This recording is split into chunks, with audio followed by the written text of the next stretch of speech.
Welcome جانے والوں کو خدا ماشاءاللہ۔ یہ تھے ہمارے بھائی جناب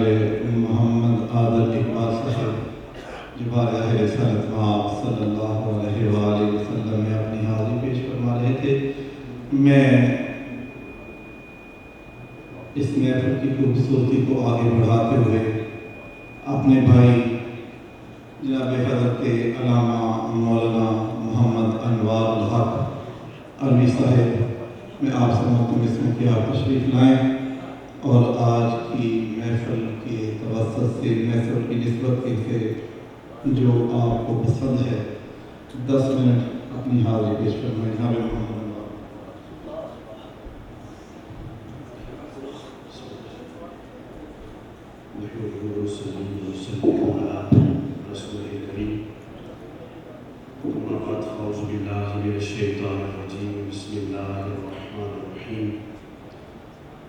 قال تبارك وتعالى في الكلام المجيد والفرقان الحميد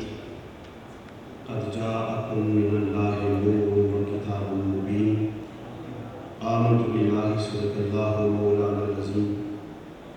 إن الله وملائكته يصلون على النبي يا أيها الذين آمنوا صلوا عليه وسلموا تسليما والصلاة والسلام عليك يا سيدي يا رسول الله وعلى آلك وأصحابك يا سيدي يا حبيب الله۔ اللہ تبارک و تعالیٰ جل شانہ و تم برہانہ کی حمد و ثنا اور اس کے پیارے محبوب طالب و مطلوب آقا نامدار مدنی تاجدار تاجدار اقو اجم ہاتھی سبل خیر و رسول مولا اقو فخر آمینہ سرخیر زہرہ جمالہ جناب محمد مصطفیٰ علیہ تحیت و ثنا کی بارگاہ بکسبنا میں ہزارہا عقیدت و محبت و لجاج و خراج پیش کر لینے کے بعد میرے انتہائی واجب الاحترام لائق تقریم ذی وقار و ذی احتشام حاضرین و سامعین،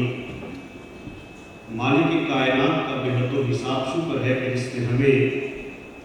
اپنے ذکر کی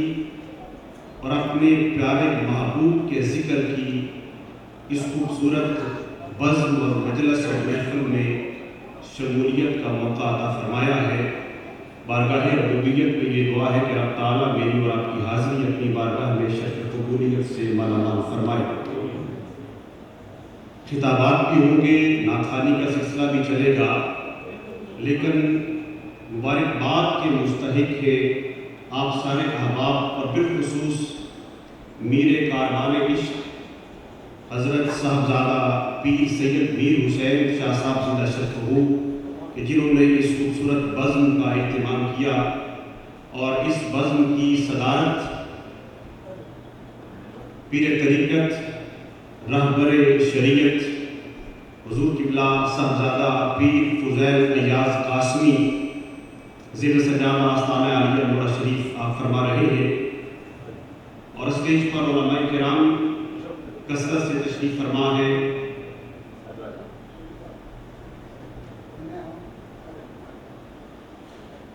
اللہ رب العزت کی بارگاہ میں یہ دعا ہے کہ رب تعالیٰ سب کی حاضری خلوص اور للہیت کے ساتھ اپنی بارگاہ میں شرف قبولیت سے مالا مال فرمائے۔ قرآن مجید فرقان حمید کی آیا مبارکہ میں نے تلاوت کرنے کا شرف حاصل کیا۔ رب کائنات نے ارشاد فرمایا قد جاءکم من اللہ نور و کتاب مبین۔ اللہ فرماتا ہے کہ میں نے تمہارے درمیان جو چیزیں بھیجی ہیں ان میں جو خاص چیزیں ہیں ان کا ذکر رب کائنات نے ارشاد فرمایا کہ میں نے تمہیں کتاب مبین بھی عطا فرمائی ہے اور نور بھی عطا فرمایا ہے۔ کہہ ذرا سبحان اللہ۔